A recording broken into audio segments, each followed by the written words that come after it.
오늘 주님께서 주시는 말씀은 마가복음 6장 45절에서 52절까지의 말씀입니다. 신약 64면에 있습니다. 마가복음 6장 45절에서 52절까지의 말씀을 저와 여러분이 교독하시겠습니다. 신약 64면에 있습니다.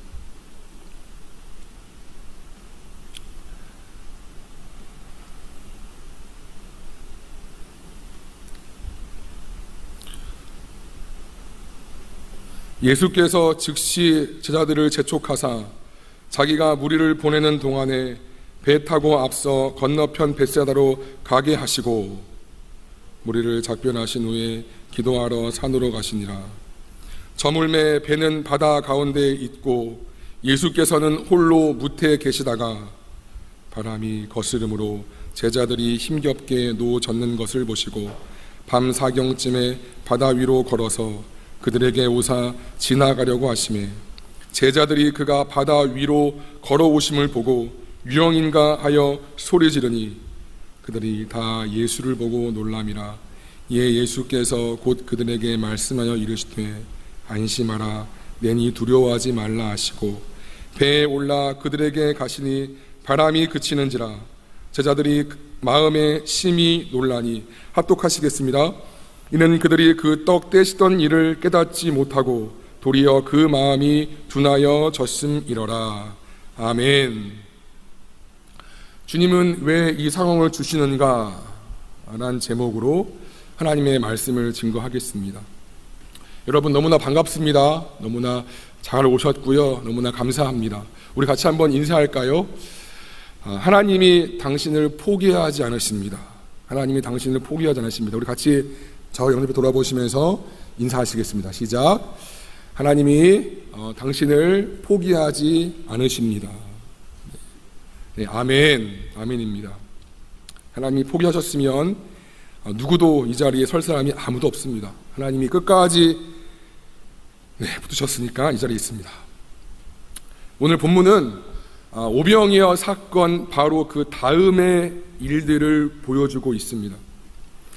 여러분 기억나시지요? 지난주 말씀 오병이어 사건, 고작 보리떡 5개와 물고기 2마리로 5,000명이 남자만이요 먹는, 그리고 12광주리에 남게 되는 말이 안 되는 사건이 발생했습니다. 떡과 물고기를 떼는데 계속해서 또 생깁니다. 또 채워지고 또 채워지고. 이 말이 안 되는데 말이 안 되는 방법으로 거기는 많은 백성들의 배고픔이 채워집니다. 여러분 만약 오늘날 국민들의 그런 경제적 어려움을 완벽하게 해결할 수 있는 이상적인 정부가 있다면 그 정부의 지지율은 아마 고공행진을 할 것입니다. 그때나 지금이나 사람들에게 가장 중요한 이슈는 정치 철학이나 이데올로기나 생애 평화 같은 거창한 것도 물론 중요하지만 그것보다는 지금 당장 내가 먹고 사는 문제, 이것이 가장 인류의 중요한 문제이기 때문에 그렇습니다. 그런데 예수님께서 그렇게 가장 중요한 문제를 단박에 해결하시니 예수님에 대한 백성들의 여론 지지도가 단박에 올라가는 것이지요. 지금으로 말하면 SNS에 예수라는 이름이 주목받고 정치 인지도가 올라가면서 차기 대통령감으로 언론에 급격한 주목을 받습니다. 요한복음은 그 내용을 이렇게 이야기합니다. 그러므로 예수께서 그들이 와서 자기를 억지로 붙들어 임금으로 삼으려고 하는 줄로 아시고, 우와, 저분이면 우리 배고픔 다 해결될 수 있어. 저분이면 우리 이제 살 것 같아. 그래서 억지로 자신들의 리더 임금을 삼으려고 붙잡습니다. 예수님을 그냥 정치적, 사회적인 또 경제적인 그렇게 메시아로만 봤기 때문인 것이지요. 이때 예수님이 하신 것은 오 할렐루야 하며 받아들인 것이 아니라 급하게 무리를 파하셨어요. 그리고 제자들을 바다 위로 보내시고 자신은 산으로 올라가십니다. 46절을 보시겠습니다. 무리를 작별하신 후에 예수님이요 기도하러 산으로 가시니라. 사람들이 몰렸어요. 본인의 정치적 입지가 올라갔어요. 이것을 오히려 예수님이라면 전도의 기로 활용할 수도 있었겠지요. 그런데 이 정점의 순간에 예수님은 오히려 그들을 파하시고 기도하러 산으로 갔습니다. 왜일까요? 우리 다 아는 것처럼 예수님께서 원하시는 모습이 아니었기 때문입니다. 이것은 십자가에서 죽어서 가고 오는 모든 인류의 죄의 짐을 져야 하는 예수님의 사명과는 다른 길이었기 때문이었습니다.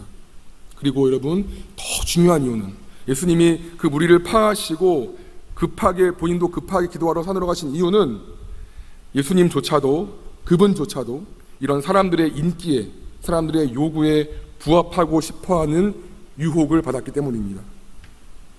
아니, 예수님의 유혹이라니요? 아니, 예수님이 유혹이 힘들까요? 라고 반문할지도 모르겠어요, 여러분. 하지만 그렇지 않습니다. 예수님도 똑같이 유혹을 받았습니다. 그리고 그 유혹 때문에 괴로워했습니다. 여러분, 기억나시지요? 예수님이 십자가를 지시기 몇 시간 전에 드디어 자신의 생애의 십자가라는 결승점을 코앞에 둔 그 상태에서 십자가를 지기를 어려워하셨어요. 더 정확히 십자가를 지기를 싫어하셨어요. 아버지여, 가능하시면 이 잔을 내게서 거두시옵소서.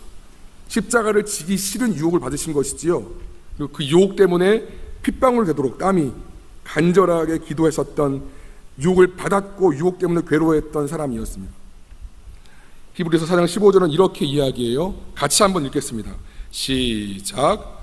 우리에게 있는 대제사장은 우리의 연약함을 채우려 하지 아니하는 자가 아니요 모든 일에 우리와 한결같이 시험을 받은 자로 돼 죄는 없으시니라. 우리를 다 공감해요. 우리의 아픔, 우리의 어려움, 우리의 연약함들을 다 내가 안다. 왜? 내가 다 경험했으니까. 우리와 똑같이 한결같이 모든 것에 시험, 템테이션, 유혹을 받은 자로 돼 죄는 없다. 우리가 예수님의 이런 오병이와 같은 놀라운 이적에 주목하다 보면 알지만 사뭇 간과하는 것들이 있어요. 예수님은 100% 신이시지만 동시에 100% 인간이라는 사실입니다. 그러니 100%의 신과 100%의 인간인 분은 오직 전 인류에 예수님뿐밖에 없죠. 그러니 예수님만이 하나님과 우리 사이의 유일한 중보자인 거예요. 다른 모든 사람들 아주 그럴듯한 교리를 아주 짜임새 있게 해서 아주 이단의 교리도 많잖아요. 한들 어차피 그 사람은 코 막으면 생명 끝나는 사람들이에요. 어차피 아무리 그 교리가 날고 뛰어도 100% 하나님과 100% 인간인 분은 예수님밖에 없어요. 내가 메시아의 후예니 예수가 진정한 사자니 웃기는 소리. 말이 안 되는 거지요. 어차피 죽을 수밖에 없는 인생이 어떻게 그렇게 될 수가 있습니까? 하여튼 예수님만이 신이시고 인간이신데 놀라운 것은 우리와 똑같이 유혹을 받았지만 죄는 없다고 하셨습니다. 어떻게 그럴 수 있을까요? 어떻게? 예수님이니까 그렇죠. 물론 예수님이 그런 거 맞습니다. 근데 여기 단서가 있어요. 말씀 중에 누가복음 22장 말씀이에요. 이르시되 어찌하여 자느냐, 시험에 유혹에 들지 않게, 즉 죄에 빠지지 않게 일어나 기도하라 하시니라. 어떤 말씀이에요? 예수님이 밤새 생명 걸고 목숨 걸고 겟세마네 동산에서 십자가 앞에 두고 기도하는데 나와 함께 기도하자 했던 3명의 핵심지자들은 다 죄송해요, 잠을 쳐자고 있죠. 그렇게 다 자고 있었어요. 그 괴로운 순간에. 그때 와서 하신 말씀이에요. 어찌하여 자느냐, 시험에 들지 않게 일어나 기도하라. 만약 여러분 베드로가 이때 잠들지 않고 예수님처럼 기도했다면 그는 몇 시간 후에 자신의 스승을 눈앞에서 저주하지 않았을 것입니다. 예수님 또한 그 겟세마네 피 같은 기도가 없었다면 결국 십자가를 지지 못했을 것입니다. 그것이 오늘 본문에서 예수님이 사람들의 인기를 뒤로하고 급하게, 본인조차도 급하게, 이미디어틀리, 영어로 보면 즉시 기도하러 산으로 가신 이유입니다. 예수님은 그런 유혹을 받을 때마다 습관적으로, 자동적으로 하나님과 연결되었고 기도했던 분이었어요. 여러분, 만약 오늘 여러분의 삶에 기도가 없다, 근데 자꾸 유혹에 빠져요. 자꾸 내 마음은 안 그러는데 죄로 가요. 말씀 이렇게 들으니까 알긴 아는데 이게 안 돼요. 계속 정욕이 더 좋고요, 음란이 좋고요, 죄가 좋고요, 자꾸 게을러지고요. 이건 당연한 겁니다. 여러분, 이건 지극히 당연한 거예요. 전에 한번 말씀드렸지만, 이전에 한번 말씀드렸어요. A는 B다라는 명제가 참이면 B가 아니면 A도 아니다는 대우도 참인 거지요. 아시죠, 여러분? 네가 시험에 들지 않게 깨어 기도하라는 예수님 말씀이니까 진리고 참이지요. 이것의 대우. 기도하지 않으면 시험 든다도 참이죠. 반드시 기도하지 않으면 시험에 듭니다. 우리가 밥을 며칠 동안, 몇 주 동안, 심지어 몇 달 동안 먹지 않았는데 건강하다, 힘있다 이런 사람 아무도 없어요. 아무리 뛰어난 사람이라도 밥을 몇 달 동안 안 먹었다, 그럼 힘이 없고 지치는 거죠. 이것이 육신의 법칙, 누구도 거스를 수 없는 육신의 법칙이에요. 마찬가지로요, 기도하지 않았는데 내가 건강하고 힘있게 내 영성을 유지하고 내가 제대로 신앙생활한다, 이건 말이 안 됩니다. 이것은 영적인 법칙이에요. 누구도 예외가 없어요. 아무리 대단한 영성가, 대단한 목회자, 대단한 누구여도 내가 내 삶에 기도가 없다, 그럼 그는 언젠가 반드시 제가 장담하는데 넘어집니다. 여러분, 다윗 알지요? 다윗 우리가 너무 많이 알잖아요. 만약에 다윗이 본인이 드디어 왕이 되고 천하가 그래도 그나마 안정된 때에 사울에게 목숨을 쫓길 때처럼 간절하게 가난한 마음으로 기도했었더라면 그는 밧세바의 그 아름다운 나신 육체를 보았을 때 보자마자 급격하게 시선을 돌렸을 것입니다. 그리고는 예수님처럼 자신의 기도 처소로 들어가서 이 유혹을 하나님께 올려드리며 그 마음을 맡겼을 거예요. 하지만 그때 이미 이 평안해진 다윗은 기도에 게으른 상태였고 그러게 영적으로 이미 허물어지고 있는 상태였어요. 그러다 보니 결국 유혹에 굴복하잖아요. 그 결과는 어떠합니까? 다 알잖아. 그토록 충성스러운 부하의 아내를 강간하고요, 그 부하한테 그 증거 인멸을, 자신의 권력을 이용해서 그 증거 인멸을 시도하면서 조무용하게 적진해서 이제 죽여버리지요. 무시무시한 죄를 저지릅니다. 시편을 지었던, 하나님을 노래했던, 오늘 슈티 말씀 보세요. 얼마나 아름다워요. 이 시편을 지었던 그 아름다웠던 다윗이 이렇게 처참하게 무너집니다. 왜요? 기도하지 않았기 때문에. 다윗도 이런데 저와 여러분은 말해 못합니까?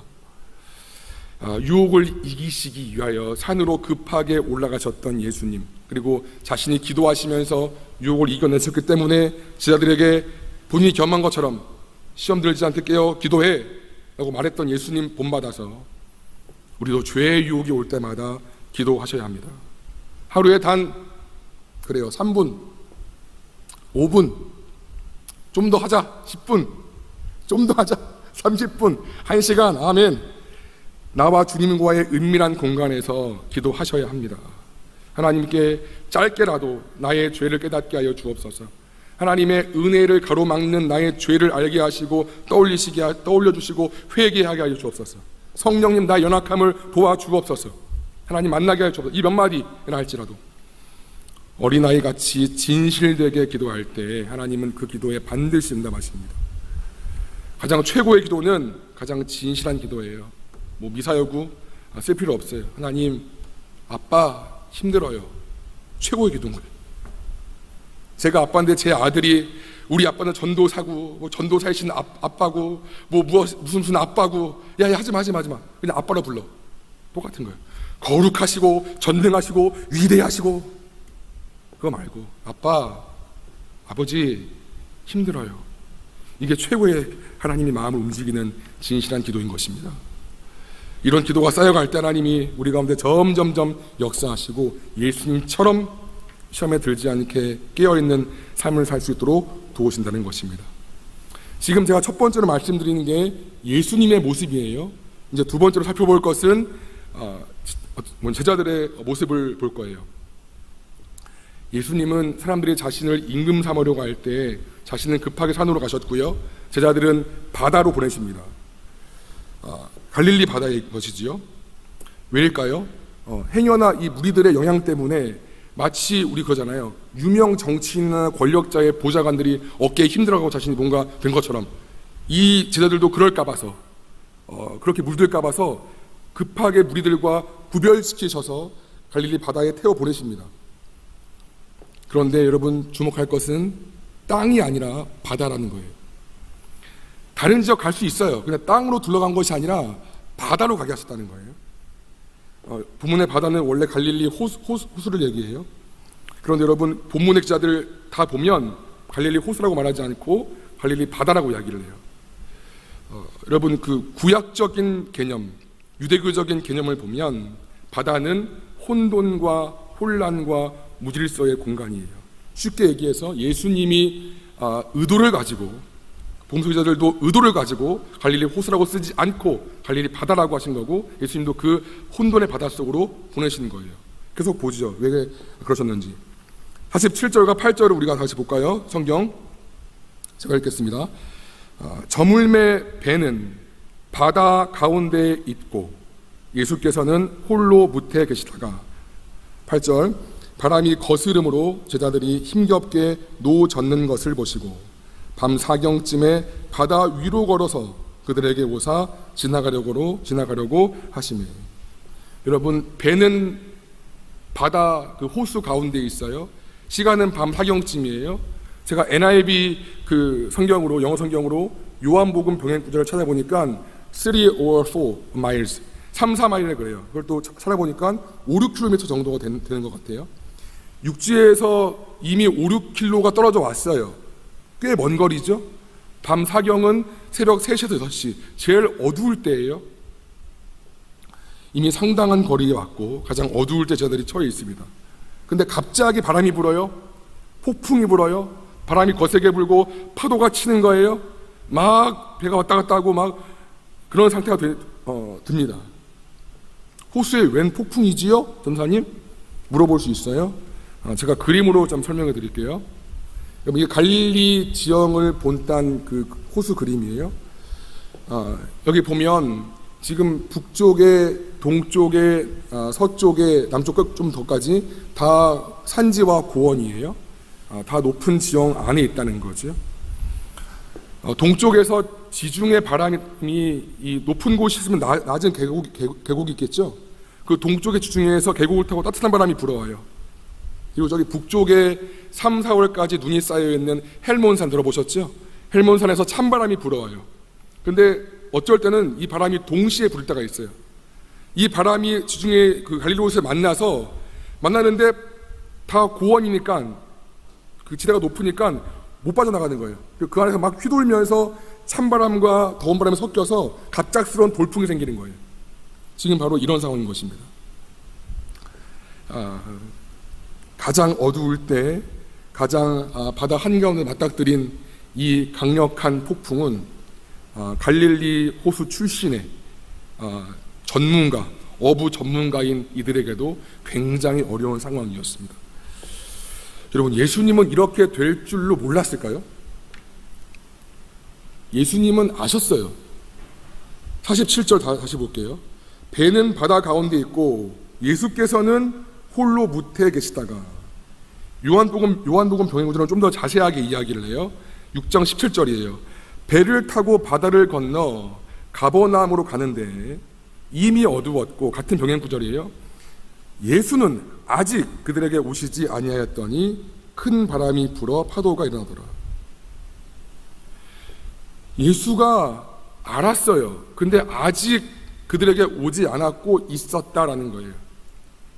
기도를 마치신 후에 바로 따라가지 아니하시고 왠지 모르게 그냥 무태 계셨어요. 그리고 제자들을 봤겠죠. 그 신적인 영안으로 봤겠죠. 굉장히 고통스러워하시고 힘들고 고군분투하는 걸 보셨을 거예요. 근데 그때까지도 오지 않고 있습니다. 그리고 제자들이 마침내 이제는 끝났다. 나의 전문 지식, 나의 어부로서의 노하우 다 소용없구나. 이제 끝났다. 기진맥진할 때 그때서야 초자연적인 능력으로 물 위를 걸어 오시면서 말씀하시는 거예요. 50절 말씀이에요. 그들이 다 예수를 보고 놀람이라. 이에 예수께서 곧 그들에게 말씀하여 이르시되 안심하라, 내니 두려워하지 말라 하시고. 여러분 생각해 보세요. 날이 흐리겠죠. 별빛도 없죠. 캄캄한 바다예요. 파도만 엄청 막 거세게 불고 막. 근데 웬 흰 옷을 입은 사람이 막 우리 그 영화에서 보는 것처럼 슥 걸어와. 거의 뭐 공포영화 수준이죠. 유령이다. 진짜 난리가 났어요. 지금 이런 상황인 거예요. 근데 예수님께서 그들을 보시고 안심하라, 내니 두려워하지 말라 말씀하셨어요.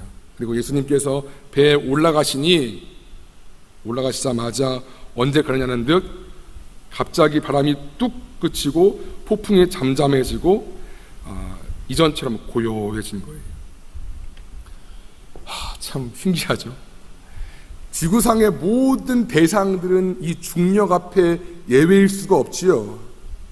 근데 예수님만이 유일하게 중력을 거스르고 무리를 걸어와요. 이것도 진짜 기가 막힌데, 심지어 예수님이 타자마자 그냥 그쳐버리는 거예요. 잔잔하게. 이 기적 앞에 더 놀라 자빠지는 거죠. 근데 참 재밌어요. 아니, 이왕에 물리를 걸어오시는 그 초자연적인 거 보여주시려면 애시당초 폭풍 전에 와주시든지, 아니면 폭풍을 이렇게 멈출 수 있는 능력이 있다면 애당초 폭풍을 오지 않도록 막아주시든지. 그런데 다 그 두 가지를 다 해주시지 않고 있다가 오히려 무태서 니네 한번 어디 힘써봐라, 한번 애써봐라, 얄밉게 그런 느낌으로 그런 것처럼 계시다가 아이고 죽겠다 주여, 이럴 때 예수님이 왔다는 거예요. 그리고 더 중요한 건 배로 가, 바다를 건너. 이것은 제자들의 결정이 아니었지요. 예수님의 지시였고 예수님께 순종한 상황이었어요. 제가 이렇게 예수님께 순종했는데요, 그럼 당연히 내 길이 평탄해야죠. 당연히 내가 잘 풀려야죠. 내가 어려운 길을 왔으니까 예수님 제가 순종했죠? 저 잘 돼야죠. 우리 생각하는 거잖아요. 근데 예수님께 순종했는데, 왔는데 더 어려움과 폭풍이 지금 만난 거예요. 이게 뭔 상황이야? 이게 뭐야? 예수님 말씀 따라 왔잖아요. 그럼 막아주시든가 하시든가. 그거 다 안 해놓고 진짜 힘들어 죽겠는데 그때서야 마치 와가지고 안심하라, 나다, 웃기는 거잖아요. 왜 그랬을까? 왜? 잘 들으세요. 이것은 예수님께서 제자들을 향한 강력한 충격 요법이었습니다.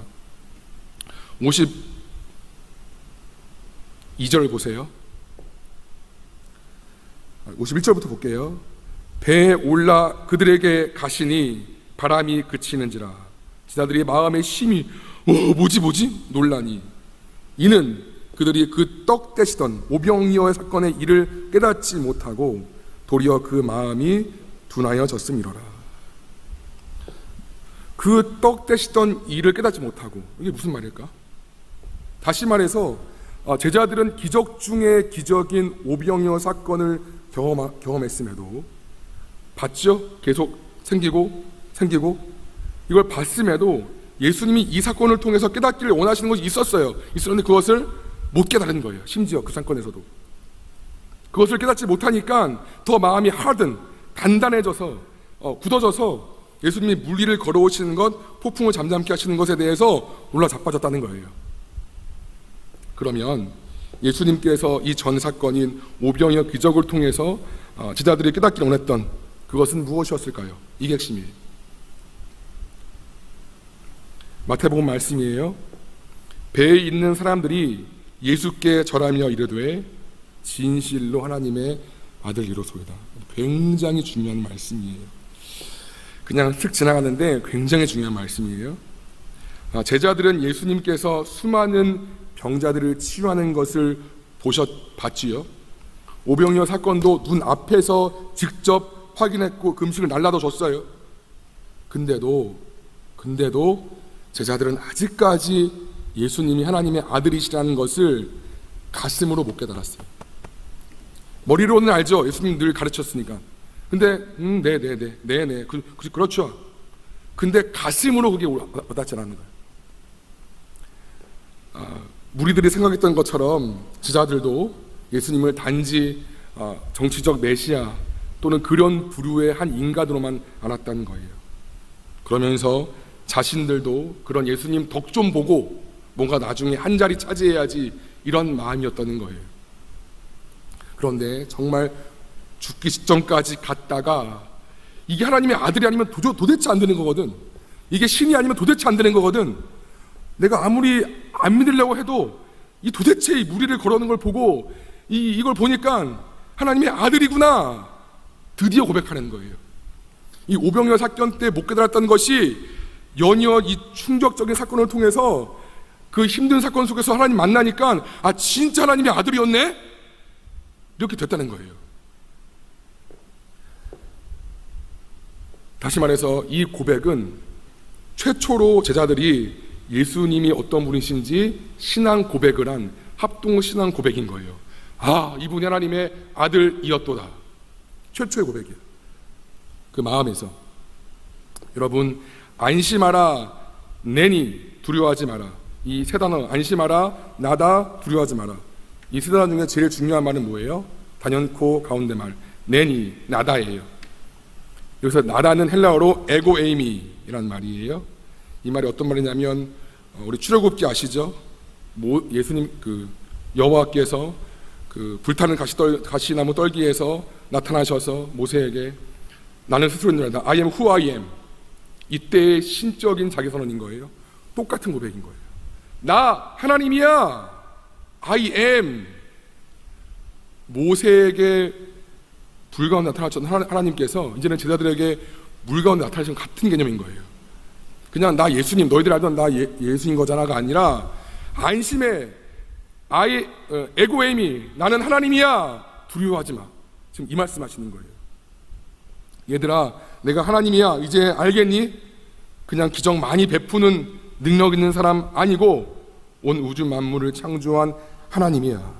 이 폭풍을 능히 잠재울 수 있는 하나님이야. 그러니 안심하라, 두려워하지 말라. 바다 한복판에서, 혼돈의 한복판에서 그 하나님인 예수님께서 평강을 선포하시는 거예요. 아멘. 오늘 제게 본문을 통하여 제게 주시는 말씀이자 이 말씀을 듣는 여러분에게 주신 말씀이 이 부분입니다. 여러분에게 예수는 진정 어떠한 의미로 다가옵니까? 하나님의 아들이지요. 다 알아, 우리 다 알아. 이 머리로 한 거 말고 제자들도 알았다고요. 그 전까지 다 알았다고요. 제가 다시 여쭤봐요. 예수님이 여러분에게 어떠한 분입니까? 어떤 의미입니까? 제가 이 말씀 주는 거예요. 주보 말씀이 제목이 달라요. 보신 분은 알겠지만 제가 처음에 본문을 보고 마음에 와닿았던 내용은 조금 다른 내용이었어요. 근데 토요일 날 제가 남영역에서 마을버스를 타고 교회로 오는데 하나님이 막 이 생각을 부어주시는 거예요. 갑자기 생각 가운데서 막 마음이 뜨거워지게 우리 모두에게 주신 말씀이에요. 나 예수는 너에게 어떤 의미인가? 너는 나를 어떻게 알고 있느냐? 단지 문자가 아니라 지식이 아니라 신학 학문에 갇힌 연구 대상이 아니라 네 삶의 폭풍을 잠잠하게 하고 네 삶을 단박에 역전시키는 그 살아계시는 하나님으로 넌 믿느냐? 이걸 저에게 물으시는 거예요.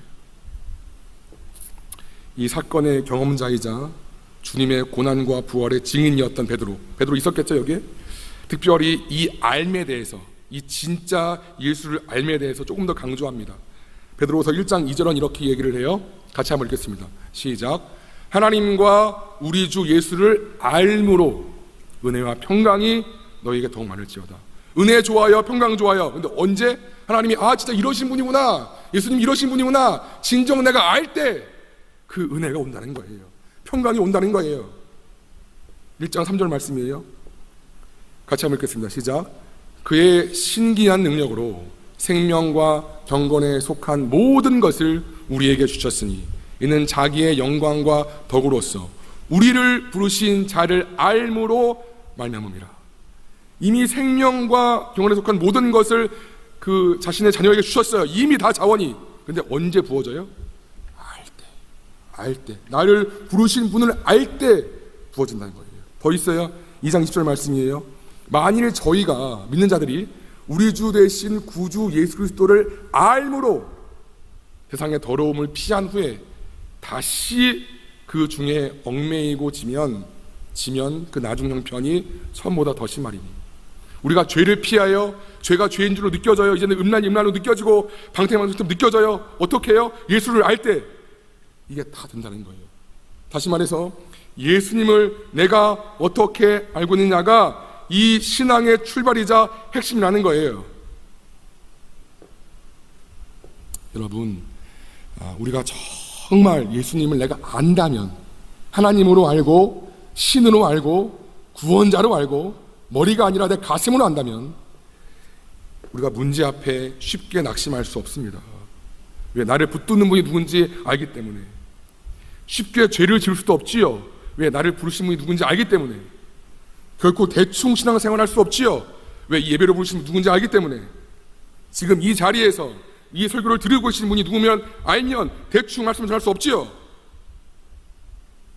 대충 예배를 드리고 대충 예배에 늦고 다른 생각할 수가 없습니다. 왜? 이 예배를 보신 분이 누군지 알기 때문에. 여러분 생각해 보세요. 내가 청와대 신문고라고 하나요? 그 게시판에 내 의견을 달았어요. 근데 대통령이 비서도 아니고 직접 거기에 세밀하게 의견을 썼어요. 직접. 얼마나 놀라워요. 고마워요. 심지어 연락 왔어. 몇 시에 청와대로 와서 저와 봅시다. 내가 당신의 의견에 귀를 기울이고 드릴게요. 나를 또 불러주네. 심지어. 여러분, 누가 대통령과 미팅이 잡혔는데 대충 반바지에 샌들이나 셀바 신고 갑니까? 대충 이래저래 시간 약속 누가 냈습니까? 이 자리에서 가장 단정하게, 가장 예의 바르게 입고, 그래도 대통령이니까 미리 가서 미팅 시간 앞서 있겠지요. 대통령과 이야기할 때에도 뭐 다리 꼬고 대충 앉아가지고 핸드폰 보고 뭐 가끔 졸고 그러지 않겠죠. 왜? 내가 지금 얘기하고 있는 사람이 누군지 알기 때문에. 여러분, 예배라는 것은, 기도라는 것은 이런 마음으로 드리는 거예요. 이런 마음으로 드리는 거예요. 성경은 이와 같은 마음을, 하나님을 경외한다 라고 말합니다. 한 나라의 그 리더가 내 글에 답하고 내게 귀를 기울여주고 나를 불러서 내 얘기를 담아주는 것이 참 감격스러울진데, 어찌 온 우주의 하나님께서 지금 내 기도를 듣고 계시는데 이것을 소홀히 여길 수가 있겠습니까?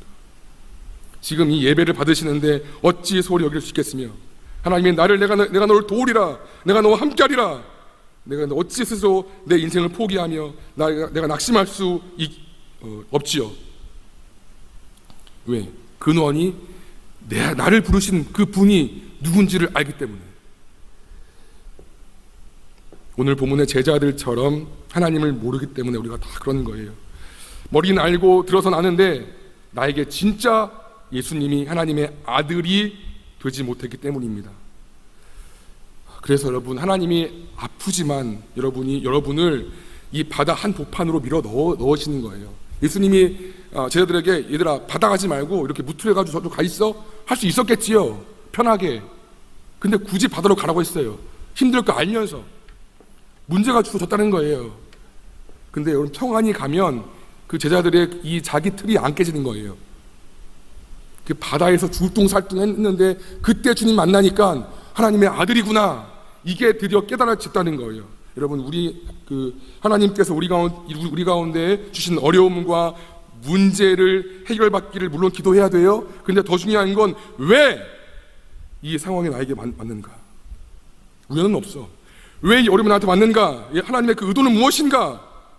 이것을 더 집중하셔야 돼요. 하나님, 제가 이 사건 속에서 어떻게 하나님을 알기를 원하십니까? 많은 성도들이, 청년들이 그냥 이 문제만 없어지기 원해. 이 그 표면적인 것만. 그렇지 않아. 이 밑에 것, 이걸 왜 주시나네?